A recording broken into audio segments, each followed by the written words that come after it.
Yo dudes! Welcome to Q&A! This is our friend, the beautiful Roz Purcell. We put up a Q&A on Instagram and we got lots of questions, so we're going to answer your questions. And Roz is the host. Roz is the host. And Roz is a YouTube channel too, so do check it out. Natural Born Feeder.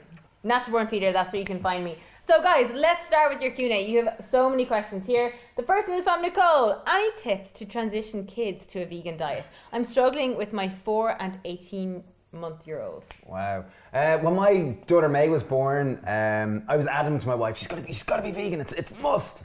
And then I realised it takes a community to raise a child. And like when me and Justine are over in Poland, my wife's Polish, and we leave May with like my Polish mother-in-law who like they grow all their own animals, kill their own animals, and if I say don't feed her animal food, it's like saying like God doesn't exist and she's extremely religious. Like it's like good luck. So it's like, and if I want to leave her, there has to be that balance and harmony and the community to allow it to have its impact. So I don't raise my children vegan. When they're with me, they're raised vegan, and when they're with others, they do their best, because ultimately I want my children to be happy and not to be beaten up or, you know. So and they can decide themselves. And I think in your case, I guess, is to do your best and to try to find as much vegan people that you can help support you with your raising your child, I think. I think just to bring it more tangible, I would say that hunger is a great sauce, our granny used to say. So I think if they're hungry, they're much more likely to eat more fruit and veg. So I think it's not saying to starve your kids, but just if they're hungry, you know, like the example is when your kids come back from a party and if they're like eating so much sugar and crap at a party and then they come back, they don't want to eat a healthy lunch. But if you kind of give them a few hours until they're actually hungry, by dinner time, they'll want the healthy dinner. My sourdough starter, this is from Gemma. Hi Gemma. Hi Gemma. Hi Gemma. I think Gemma has a dog, so her name is Gemma Dog. Or maybe she's just G-Dog. I don't know. Oh, G-Dog. Anyway, that's great. My sourdough starter is not gaining volume. Any tips? So your sourdough shouldn't gain volume, like as in grow. It'll simply create bubbles, so it won't actually increase in volume. The only way it increases in volume by you adding more volume to it, by feeding it. So it sounds like it's not that active. Simple means of testing if your sourdough is active and ready to go is actually the float test. Just get a cup of water, preferably a glass, put in a tablespoon, it should float. If it floats, it's ready to go. The cycle of when you feed your mother to when it's kind of digested the food will impact on when it's ready to float. Generally in the first half, it's more ready to float and more active. In the last half, it's not so. Wow. I feel like you should be in a white coat with glasses in a lab. Steve Flynn sourdough. He's proper into it. This is from Susie Baby Girl. Hey Susie Baby Yo, Girl. Susie Baby Girl. Yo, Susie. What motivates you guys to become vegan, and did you both start at the same time? Yeah, we both started at the same time. We were 21 and we were living in different parts of the world, and we both came to the same time. Oh wow. Yeah, so what motivated? I think health. I think firstly it was health. It was selfish reasons of maybe we thought vegan or vegetarian would get us superpowers. In some kind of strange... But it was also that it felt more like we were living away, and it was the first time living away from Mom and living away from Dave and totally on our own. It was like, I don't really want to eat meat. I'm not going to buy meat. It just doesn't feel right. It just felt, and I think the seeds were probably planted before we left. You know, this is back in 2001, and I think it was probably coming. You know, it was coming down the track. And so originally we started for health reasons, but then we quickly realised that it was animal impact, environmental impact, ethical impact, so spiritual impact. It was like, this makes sense on so many levels. I don't know how I could ever live otherwise. Okay, we have another question. This is from Saoirse. Hi Saoirse. Are beans bad for you due to the fact they prevent absorption of some nutrients like iron? Okay, can I have a quick one to that one? Okay, go for it. I was going to say, so the blue zones, the places in the world where there's the most amount of people, most amount of centenarians, so the 5 places. What's Icarus centenarian, Dave? People living over the age of 100, thanks Steve. There's Okinawa in Japan, there's Icarus in Greece, there's Costa Rica, there's California, and there's somewhere else. There's 5 different places in the world where these people live the longest, happiest lives. And one of the core, 95% of their diet is whole food, plant-based. So they eat a huge amount of whole foods, but a huge amount of it is beans. And these people live super long, healthy lives. They don't contract the typical disease that we get in the West. And beans is one of the main sources of their calories. So absolutely, there's no perfect food, and I'm sure any food has its pros and cons, and beans, yes, possibly may inhibit the absorption of iron, but they also bring a huge amount of nutrients, and if you're worried about iron, cook in a cast iron skillet. Beautiful. There you go. There you go. Hope Okay, that helps. now we have a lovely question from Daniel. Is there such thing as too much fruit?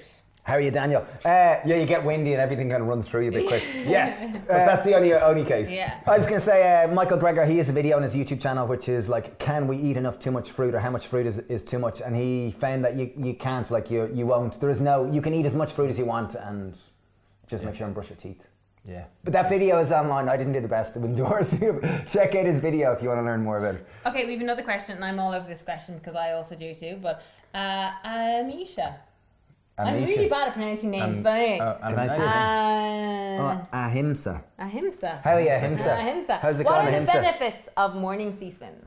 Amazing. I was going to say, wakes you up, makes you feel better, makes you much better, kinder human. I think one of the main causes of stress in modern day life is the fact that we're not living in the present moment. I think getting into the sea for me, it immediately, walking down even this morning, it's cold, you're kind of going, am I fecking crazy? I said feck, crazy. And you walk into the sea and the wind's, and it's freezing, and you get in and you just go, oh my God, you're straight back to the present moment. You feel so grateful when you get out. You suddenly, oh my God, today's actually gorgeous. I didn't realize. So I think for me, it really helps me bring me back to the present moment. It helps me appreciate the beauty around me, and there's wonderful community that we do it together. So it's a great friendship. I was going to say, like, we do it most days of the year. You know, we swim at sunrise with a whole bunch Please of people. come join us. We get people from all over the world. Yeah, most you're days of the week. invited. You absolutely are. And it's You're invited. amazing. It's an amazing thing. But a quote which a friend always says about the sea, he calls it Dr. Sea, and he says, the great Mark Lawler, great quote. He says, I don't always like the person getting into the sea, but I love the person getting out. Guys, you should make a YouTube video of before and after a sea swim. Yeah. Okay. Yeah. Well, like sometimes you having a row, you know, being Really diva, and then you get out and you're like, oh. Well, if you're having a tough day, it's the best medicine. Like, We it used just to wipes the jokingly slate. call it to go and to drown the miserable man. I'm going down to drown the But miserable it man. gives you a huge amount of energy. Remember the day you came over and you were filming a recipe with me and you were both really tired because you were just after getting back from London and you ran down because I live out beside the sea. You jumped in, you came back and you were like, I feel like I've had about 10 coffees. Yeah. Well, it just makes you nicer. I think you're Kinder better. person, Yeah, yeah. kinder person. Okay, we'll move on to the next question. This is from Nina. Hey Nina. What is Nina. your vegan Christmas dinner? Vegan Christian. Okay, so last year we cooked our first vegan Christmas. Do you spend Christmas together? Yeah, of course. yeah. 17 in the family, and we were always the outcasts. We were always in the kiddies table, like the vegans were. There was me, Steve, and Dara, and maybe Yesham, and then a few others. And a few but other the most, kiddies. like the 10, like so say there's 17 at our Christmas dinner. Maybe 10 of them would be eating the turkey and the ham and whatever, and we'd always be the outcast. But last Christmas, our auntie, who's not a vegan, suggested, why don't we have a big vegan Christmas? Aww. So me and Steve cooked for all 17 of us, and we cooked all our stuff from our YouTube channel. So we cooked. It was She was very cashew clever in chestnut. getting a free Christmas Wellington. dinner. Yeah, She we didn't have cooked to do everything, anything. yeah, You we can Oh do yeah, everything. And it's really easy because we just drive down the road to you have the industrial kitchen, so it's easy In our to happy- cook for in happy volume. people. And it's Yeah. kind of like, we're only cooking for 15, that's hard. Because you're used to cooking for 50 or 100 people, Yeah. you know the way? Yeah. So we're cooking again this year. We're cooking in the Happy Pear for all our families, so it should be great. What are you crack. gonna Probably the cashew and chestnut. Wellington So- is I super quite simple. like that stuffed cauliflower that we did for Waitrose. I'm Or gonna- rotolo, I might do that rotolo. I'm going was to jump in and say, what would you suggest guys at home to make for Christmas? The Is it- Wellington is super simple. It's quick. It's easy, and it goes down such a treat And with can the they gravy. get that in your new book? We can get it in our new book. Oh, great plug. Oh, look at that. Oh, that was a plug.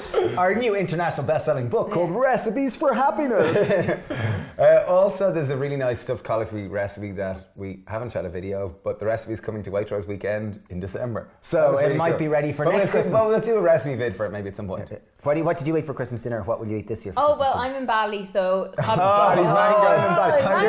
bowl full of mangoes. Yeah, exactly. Okay, so this comes from K Design Papier. Okay, so what's your favorite evening ritual? Having a bath. I like... I'd say, can I finish that? Yeah. I'd say I have it 2 or 3 days a week. I'll light the candles.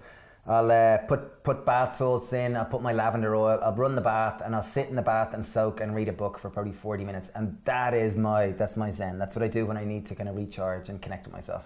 One thing I love doing is that myself, my wife, and our 3 kids, we sit down and we pray. So we say a prayer in Polish. So I'm not really religious, but we say a prayer in Polish, and then we say 10 things you're grateful for from the day. And that to me is really, I don't know, it just feels real grounding and it feels real together. And then I put May and Theo to bed and we read Harry Potter, and it feels real wholesome. Oh, that was a better answer. Yeah. Like, I take a bath. Okay. Mine's so selfish, and yours is all like This super is right a on. great question from Sue. Hi, Sue. How are you, Sue? In your school, Hi, Sue. I'm going to do better in this question.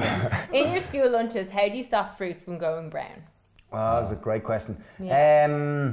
Try to make sure they eat it before it goes brown. As in, Yeah. make sure it's not like 8 hours. Like, I know if I slice apple for the kids' lunches, it's grand for their little lunch because I'll generally slice it at 9:45. They go to school at 9, so they'll probably eat it at 11. And by that period of time, it hasn't gone so brown enough that they won't eat it, and they still love it.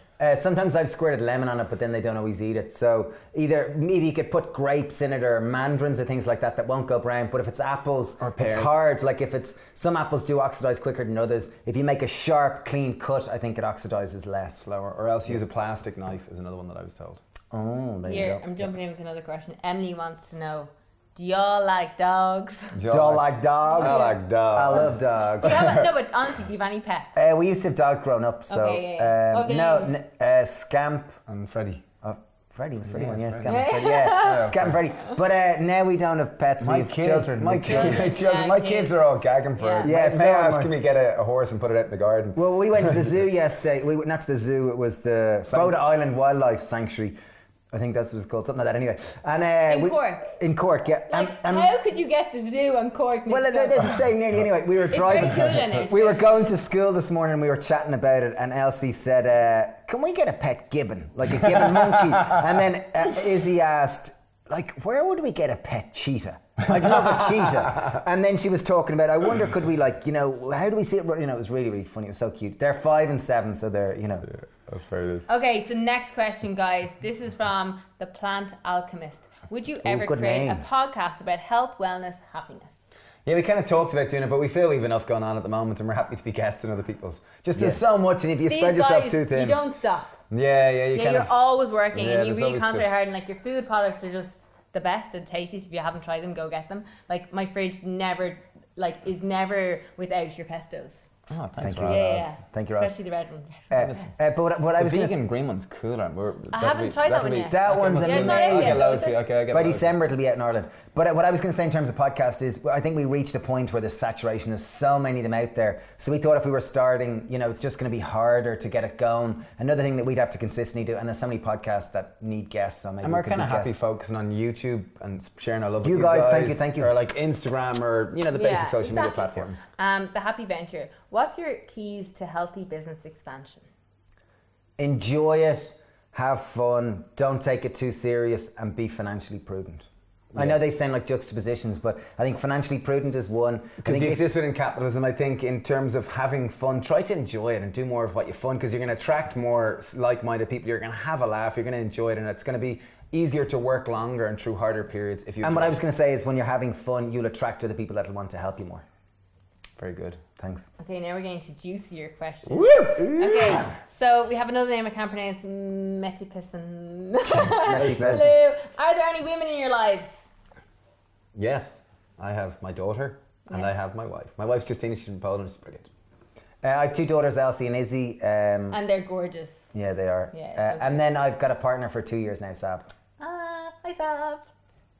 Okay, this is a question from Kirsty. Hey, Kirsty. Have you guys ever swapped places in true twin style? Ooh.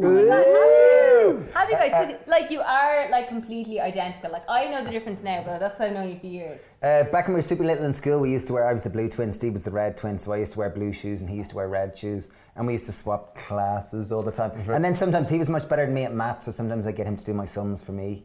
But then a much grittier one.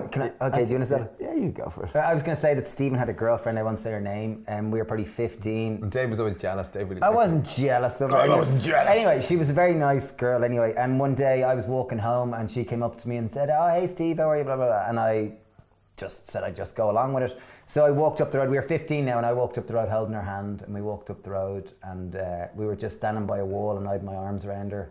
And I thought, woohoo, here we go. And then Steve came running down the road and I ran off. Oh my God. We were 15 now, And so that did was... she talk to you again? I think she did. Yeah. That's funny. That's actually scary. If I was going out with the twins as well, I'd be like, is it you? I'd like have a list of questions to check them. Yeah. Pass Whatever, it. Give me the yeah, password. you need Face tattoos. recognition. Face recognition. Okay, the last question, guys, of this whole Q&A comes in from Rosanna Purcell. Guys, what was your favourite challenge video you've ever done? We did a great one with Roz. Check it out. It was great crack. Genuinely about, I guess, the Twin twins. Who versus knows twin. each other better and etc. It was great crack. Link just up here. Dudes, thank you for watching. Really appreciate it. Hope you enjoyed it. Do check out Roz's channel. Roz is fabulous, super inspiring, and a much cooler person even off screen. And I was going to say, if you have any other questions, leave them down below because we might do another one of these again. Yeah. Thanks a Cheers. million. Bye.